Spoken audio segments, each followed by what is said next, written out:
2015 restera à tout point de vue une année des grands enjeux et des défis majeurs en République démocratique du Congo. 2015 aura été aussi une année de joie, mais également une année de deuil et d'événements tristes et douloureux en République démocratique du Congo. Dès la quinzaine du mois de janvier 2015, soit du 19 au 20 janvier 2015, la République démocratique du Congo est sous le choc après les tristes événements ayant suivi le dépôt de la loi électorale à l'Assemblée nationale par le gouvernement de la RDC. Des troubles ont éclaté dans la capitale entraînant des scènes de pillage et de destruction méchantes.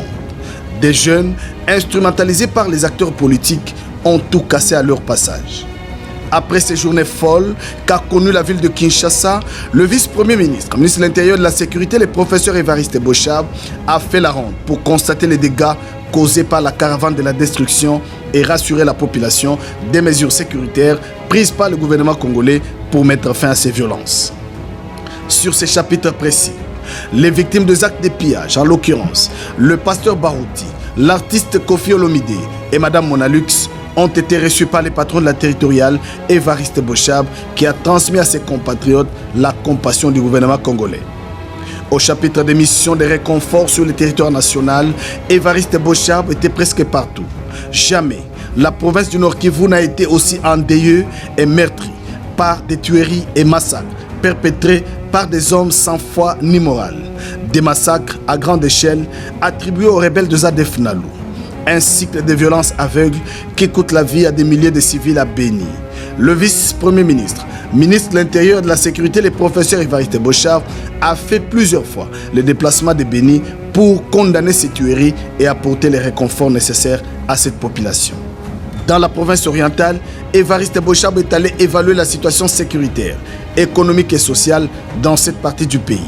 Le vice-premier ministre et ministre de l'Intérieur a profité de son séjour à Kisangani pour calmer la tension sociale, née de la suspension du maire de la ville de Kisangani, Augustin Osumaka, par un arrêté provincial qui l'accuse de malversation financière de l'entité placée sous sa gestion.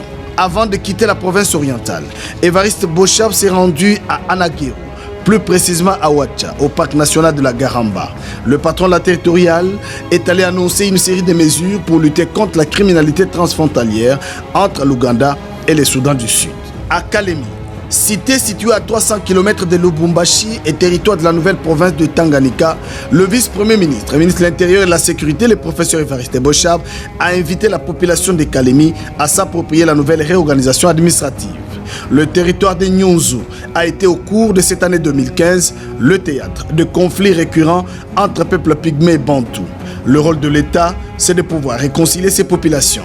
Raison de la présence du vice-premier ministre, ministre de l'Intérieur et de la Sécurité, le professeur Évariste Bochab, qui a amené une batterie de mesures pour permettre le retour rapide de la paix et une cohabitation sans problème entre les différentes communautés. Ces conflits qui affectent aussi les territoires de Kabalo, Kalemi et Manono ont déjà causé plusieurs morts dans la région. Ils ont aussi provoqué le mouvement des populations qui vivent dans des conditions difficiles. À Moanda, des inciviques ont mis pendant 2 semaines la ville côtière de Moanda sous un choc, tout en créant la psychose dans le chef de la population. La recrudescence de l'insécurité qui a prévalu à Moanda, au Congo central, a provoqué quelques cas d'extorsion et de vol à main armée entraînant mort d'homme. Le vice-premier ministre, ministre de l'Intérieur et de la Sécurité, s'y est rendu pour amener la paix et mettre hors d'état de nuire, c'est hors la loi. Avant de se rendre en Zambie pour une réunion sur la sécurité des frontières, le vice-premier ministre, ministre de l'Intérieur et de la Sécurité, est passé par Kasumbalesa pour évaluer le travail de la DGM. Évariste Bochab a participé en Suisse à la 66e session ordinaire du comité exécutif du Haut Commissariat des Nations Unies pour les réfugiés. Avec plus de 400 000 réfugiés sur son sol, la République démocratique du Congo était présente à cette réunion pour obtenir le financement nécessaire pour gérer le flux des migrations. Malte a accueilli sur son sol les sommets sur l'immigration de masse. Le président de la République démocratique du Congo, Joseph Kabila Kabange, était représenté par le vice-premier ministre, ministre de l'Intérieur et de la Sécurité, le professeur Évariste Bochab. Les dirigeants du monde étaient réunis à Malte pour chercher des solutions en vue de freiner le flux migratoire vers l'Europe. Le vice-premier ministre, ministre de l'Intérieur, s'est rendu également à Monaco en France, à la table du forum, les dossiers de l'adoption internationale des enfants. Le patron de la territoriale est allé faire entendre la voix de la République démocratique du Congo à ses assises sur cette question. Ce forum de Monaco s'est tenu dans un contexte particulier pour le pays de Joseph Kabila Kabange. Depuis 2 ans, Kinshasa avait suspendu toute procédure d'adoption et de sortie des enfants congolais, situation qui a créé quelques flottements avec certaines capitales occidentales dont les ressortissants sont parents d'enfants adoptés à Kinshasa.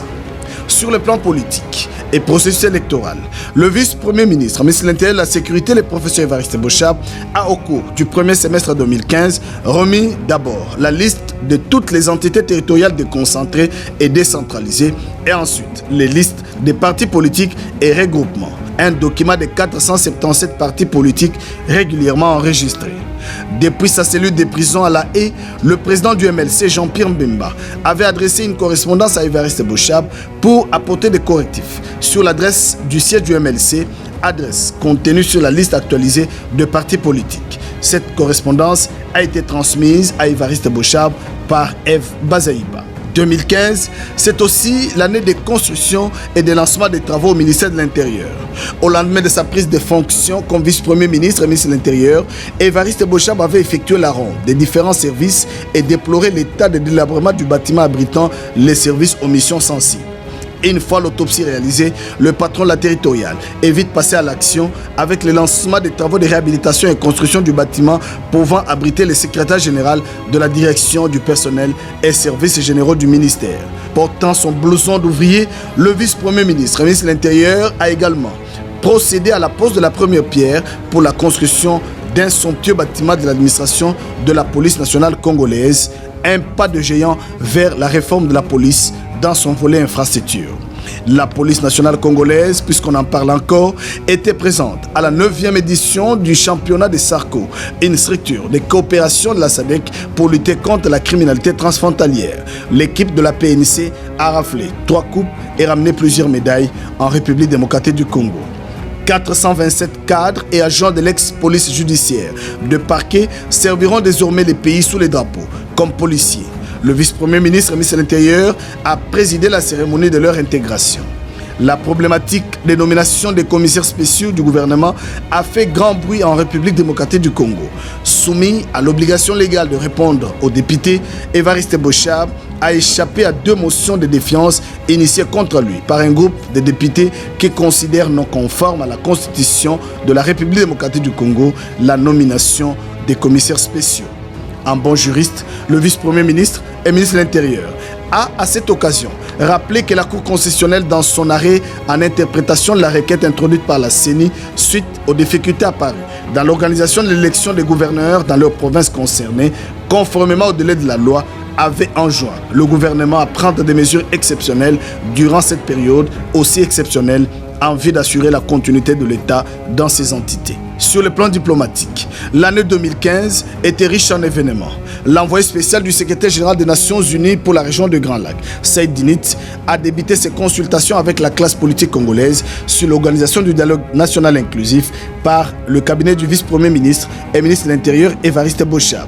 Les 2 personnalités ont examiné la situation sécuritaire dans l'est de la République démocratique du Congo et dans la région de Grand Lac en vue de la neutralisation de tous les groupes armés et la situation politique du pays à l'approche du 3e cycle électoral.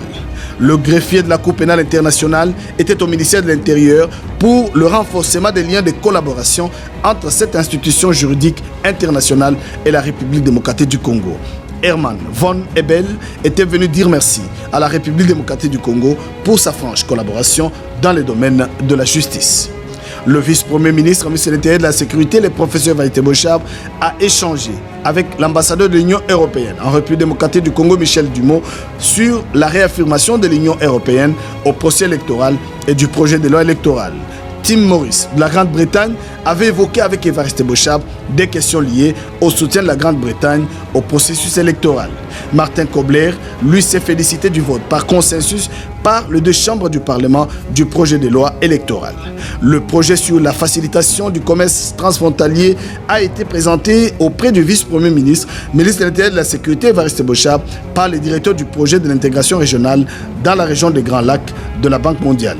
La République populaire de Chine reste et restera un partenaire privilégié et un ami de la République démocratique du Congo. Le pays de Xi Jinping est très actif en RDC pour accompagner le président de la République, Joseph Kabila Kabange, dans la relance économique. Son nouvel ambassadeur l'avait déclaré après son entretien avec le vice-premier ministre, ministre de l'Intérieur et de la Sécurité, Évariste Bochab. Sur le plan culturel, le groupe Salongo de la RTNC a soufflé sur ses 40 ans d'existence en présence d'Évariste Bochab, qui s'était donné corps et âme pour faire de cet événement un moment inoubliable. Les ressortissants de Mouika ont réaffirmé leur soutien inconditionnel à leur leader naturel, Évariste Bochab, lors d'une grande matinée politique à Congo Loisirs. Sur les centaines de médias, de JMK Today à Molière TV, en passant par la grande édition du journal télévisé de la radio-télévision nationale congolaise, le vice-premier ministre, ministre de l'Intérieur, a saisi toutes les opportunités pour expliquer le bien fondé de certaines mesures gouvernementales. La nomination des commissaires spéciaux et le démembrement des provinces répond à juste titre à la Constitution de la République démocratique du Congo.